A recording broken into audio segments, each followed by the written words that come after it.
परमात्मने नमः। दोस्तों, 45वें 46वें श्लोक में हमने भगवान को सुना। तीनों गुणों से ऊपर उठकर, अर्थात तीनों गुणों के अपने अपने कार्य क्षेत्र हैं, उनको समझकर उनसे ऊपर उठकर अच्छा है कि बुरा है, इन द्वंद्वों में न पढ़ करके नित्य सत्य परमात्मा पर पूर्ण विश्वास करने वाले, परमात्मा के परायण ब्रह्मज्ञानी के जितने भी कर्म होते हैं वे परमात्मा में, परमात्मा के लिए, परमात्मा की तरह ही होते हैं। जैसे परमात्मा सब में समान रूप से सब में स्थित है, ज्ञानी हो या ज्ञानी, परमात्मा की सत्ता को वह स्वीकार करे या ना करे, हवा की तरह सबके लिए उसकी आवश्यकता के अनुरूप सबके लिए सर्वत्र सदा से सुलभ है। सबके बाहर भी है, भीतर भी है, पर कहीं भी लिपायमान नहीं, कहीं भी लिप्त नहीं है, न ज्ञानी के अज्ञान से और न ज्ञानी के ज्ञान से। भगवान हमें भी आज्ञा देते हैं 47वें श्लोक में, गीता जी के दूसरे अध्याय का 47वां श्लोक, कर्मणि एव अधिकारः ते मा फलेषु कदाचन मा कर्मफल हेतुः भुः मा ते संगः अस्तु अकर्मणि। भगवान जी कहते हैं कि मनुष्य ही कर्म करने का अधिकारी है। अन्य कोई भी जितनी भी योनियां हैं, चाहे वह देव हों, दानव हों, पशु पक्षी, पेड़ पौधे, सभी भोग योनि हैं। उनके लिए क्या करना है, क्या नहीं करना है, उसकी व्यवस्था पहले से ही निर्धारित है। जैसे चक्की का पहिया निरंतर घूमता रहता है, पर अपनी धुरी पर टिका होने के कारण जरा सा भी आगे पीछे नहीं खिंच सकता, बढ़ता, ऐसे ही मनुष्य को छोड़कर अन्य योनियां भी अपने पूरे जीवन काल में खाना पीना, चलना सोना, मैथुन, इन सब बातों से आगे नहीं बढ़ पाते हैं। शरीर छोड़ने पर ही वे आगे पीछे की योनियां प्राप्त करते हैं, और वहाँ जिस योनि में जाते हैं वहाँ भी पहले से ही उनके जीवन की व्यवस्था उनके प्रारब्ध के अनुसार बनी हुई होती है। किंतु मनुष्य को भगवान ने पूरी स्वतंत्रता दे रखी है। वह चाहे जो मर्जी कर सकता है। नीच योनि का रास्ता पकड़ के नरक में जा सकता है, ऊंची योनि ऊंचे कर्मों को पकड़ करके देवता तक बन सकता है, और तो और भगवान तक भी पहुंचकर भगवान के जैसे भी बन सकता है। हम भगवान के अंश ही हैं। भगवान में और हम में अंतर इतना ही है कि भगवान में संसार है और संसार में हम हैं। तो भगवान कहते हैं कि मनुष्य जीवन में पूर्ण स्वतंत्रता जब मनुष्य को मिली हुई है तो वह इसका सदुपयोग करे, अपना कल्याण करे। अपनी मिली स्वतंत्रता का दुरुपयोग करके अपने को अधोगति में न डाले। अधोगति से बचने के लिए क्या करना चाहिए, क्या कर्तव्य है, इसकी चर्चा सुनते हैं। भगवान हमसे कहते हैं कि तेरा कर्म करने पर ही अधिकार है, कर्म के फल पर नहीं। केवल फलों को ध्यान में रखकर ही तू कर्म न करे, और यह भी तेरी सोच नहीं होनी चाहिए कि जब फल ही नहीं मिलना तो मैं कर्म क्यों करूं। मनुष्य मात्र का कर्म करने पर अधिकार है, क्योंकि कर्म किए बिना कोई भी एक क्षण के लिए भी बिना कर्म के नहीं रहता। चाहे वह फिजिकली कर्म करे या मेंटली, एक सेकंड के लिए भी हम कर्म से खाली नहीं होते हैं। कर्म हमारे शरीर के साथ चिपकाए रहता है। आप देखते ही हैं कि जब हम कोई शरीर से कर्म नहीं कर रहे होते हैं तो कुछ ना कुछ बक बक कर रहे होते हैं, या मुंह से तंबाकू आए कुछ ना कुछ चबाते रहते हैं, मतलब कुछ ना कुछ कर्म करते ही रहते हैं, सोचते रहते हैं, और सोते हैं तब भी, सोना भी तो एक कर्म ही है। तो सारे कर्म जितने भी हैं गुणों के अंतर्गत ही हैं। तो मेरे लिए, मेरी भलाई के लिए, मेरा मनुष्य जीवन बर्बाद ना हो, मेरा कौन सा कर्तव्य है, इसके बारे में भगवान जी कहते हैं कि तेरा शरीर संसार से बना है, तो तेरे शरीर के सारे कर्म संसार तक ही होने चाहिए। संसार से छूटने के लिए ही सारे कर्म होने चाहिए। हमारे जितने भी कर्म हों, छोटे या बड़े, सभी संसार से छूटने के लिए ही हों, संसार को पाने के लिए नहीं हों। वह कैसे? मनुष्य न तो कर्म करने से फंसता है और न कर्म से बचने से फंसता है। केवल कि भीतर की चाह, मैं ये करूँगा, ये चाहिए, ये चाहिए, या आसक्ति, मैं ये नहीं करूँगा, मैं ऐसा ही करूँगा, ऐसा ही होना चाहिए, ये आसक्ति हमें कर्म के फल से बांधती है।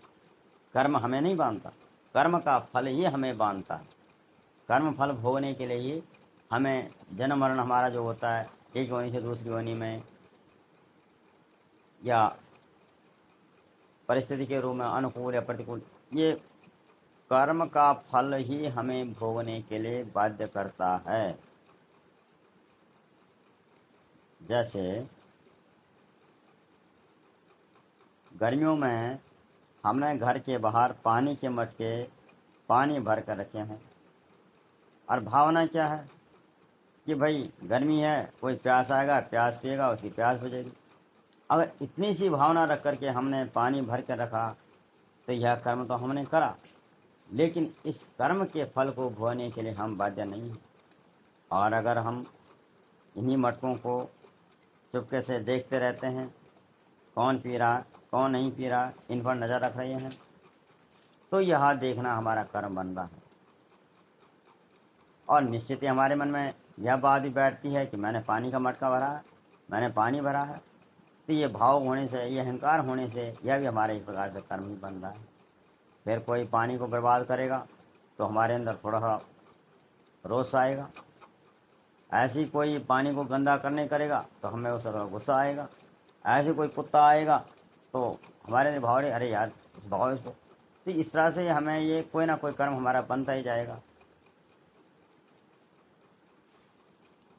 इस तरह अनेकों झंझट हम देखेंगे और हर बार किसी न किसी गुण से युक्त होकर कर्म के भागी बनेंगे, और फिर इस कर्म के द्वारा जो फल बनेगा उसको भोगने के लिए हमें बाध्य होना ही पड़ेगा। इसी तरह हमारे माँ बाप हैं, हमारे अंदर यह भावना हो कि ये मेरा मनुष्य शरीर इनसे ही बना है, इनकी कृपा से मेरा बचपन गुजरा, मेरी शिक्षा दीक्षा हुई, मेरे पर इनके एहसान हैं, तो मैं इनकी सेवा करूं। और भीतर से सेवा करने का मेरा भाव भरा होगा, तो हरदम उनकी सेवा करने पर मेरे अंदर अहम भाव नहीं आएगा, बल्कि यह बात याद रहेगी कि मैं अपने कर्तव्य से गिर न जाऊँ, कोई चूक ना हो जाए, कोई कमी न रह जाए। तो यह कर्म हमें छुड़ाने वाला है, यह कर्म हमें बांधने वाला नहीं है। और अगर हम सेवा करते समय उकताते हैं, अपने को कंफर्टेबल महसूस नहीं करते, या अपने भाइयों के होने पर बड़बड़ाते हैं कि तुम्हारा भी फर्ज है, तुम भी करो, तो यह कर्म हमें बांधने वाला है। यह कर्म बनकर समय पर फल भोगने के लिए हमें बाध्य करेगा। मेरे माँ बाप हैं, मेरा शरीर इनका है, इनकी सेवा मेरा फर्ज है, यह सोचकर सेवा करने वाला कर्म तो करता है, पर वह कर्म के फल में नहीं बदलता, बल्कि कर्म के द्वारा कर्म से छुड़ाता है, बांधता नहीं। कर्म से छूटना, कर्म के फल से छूटना ही तो हमारा लक्ष्य है। ऐसे हम संसार में जब किसी को कुछ देते हैं तो हाँ ले जा, कोई बात नहीं, इतना करके हम देते हैं, तो हम इसके फल से नहीं बनते। लेकिन हम ना नुकर करके, पूछ पाछ करके देते हैं, दिखा कर देते हैं, अकड़ कर देते हैं, तो यह कर्म किसी न किसी गुण में बनने के कारण कर्म फल में बदल कर फल भोगने के लिए हमें बाध्य करेगा। ऐसे ही मेरा बेटा है, ये मेरे घर में आया है, इसी शिक्षा दीक्षा पालन पोषण मेरा फर्ज है। यह सोचकर बच्चे को पालना कर्म होकर भी कर्म के फल में नहीं बदलता। लेकिन यही बात मैंने पढ़ाई लिखाया, ये करा वो करा, ये मेरा बेटा है, तेरा ही फर्ज बनता है। इन बातों को रख करके हम जो कोई कर्म करते हैं, तो इस कर्म के यह कर्म हमें फल के रूप में कहीं न कहीं भोगने के लिए बाध्य करेगा। कर्म करें अच्छी तरह से, पर फल की कामना अहंकार मन में न पड़े, इस बात का जरूर ध्यान रखें। पहली बात हमने भगवान से ये सुनी कि कर्म करने पर ही तेरा अधिकार है। दूसरी बात, कर्म के फल पर तेरा अधिकार नहीं। कर्म तो करना ही पड़ता है जब तक शरीर रहता है, क्योंकि शरीर बना ही कर्मों से है। कर्म के ही शरीर से मुक्त कर्म करके ही शरीर से मुक्त होया जा सकता है। मनुष्य शरीर से संसार की सेवा करें, चाहे वह माँ बाप हो, संतानें हों, या समाज में जहाँ भी हम जिस क्षेत्र में हों वहाँ भी सेवा हमारे साथ हमारे शरीर से होनी ही चाहिए। दूसरों की सेवा करें, पर अपने लिए कुछ भी चाह न रखें, लेस मात्र भी चाह नहीं होनी चाहिए। तो वह कर्म हमारे लिए फल बनकर भोगने के लिए बाध्य नहीं करेगा। जो भी कर्म करें सत्यता से करें। जैसे हम दुकानदारी करते हैं, 2 रुपये की खरीदी थी, 5 की बेचनी है, कोई बुरा नहीं। कोई ग्राहक आया, कहता जी मेरे पास तो 4 ही हैं। हम कहते हैं कोई बात नहीं, 1 रुपये फिर दे देना, और चीज़ दे करके ग्राहक पीछे छुड़ा देते हैं। इस बात को हम इसको यहीं पर भूल जाएं तो यह हमें कर्म करने के लिए बाध्य नहीं करेगा। लेकिन उसने 1 रुपया देना है और इस बात का हम ख्याल रखते हैं, तो यह फल बनकर कभी न कभी कुछ कहने बोलने के लिए हमें बाध्य करेगा। तो भीतर से जो भी कर्म करें उसका उद्देश्य छोड़ना ही होना चाहिए, बंधना नहीं। हाथों हाथ किसी ने उधार मांगा तो दे सको तो भैया इतना दो कि दे करके भूल, वो दे तो ठीक, ना दे तो ठीक। तो ये हमें कर्म फल भोगने के लिए बाध्य नहीं करेगा, उसको करेगा, हमें नहीं करेगा।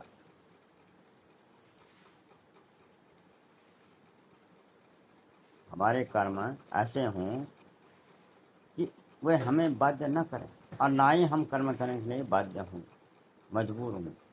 हम मजबूर कब होंगे कर्म करने के लिए? जब हमें फल की कामना होगी। जब फल की कामना मन में होती है, तो जब जिस वस्तु की कामना मन में हो रही है उसका अभाव मन में होता है। जैसे मेरे पास 100 रुपये है और मैं कामना कर रहा हूँ कि 500 होनी चाहिए, तो 400 का अभाव हुआ, तभी तो 500 की कामना हुई।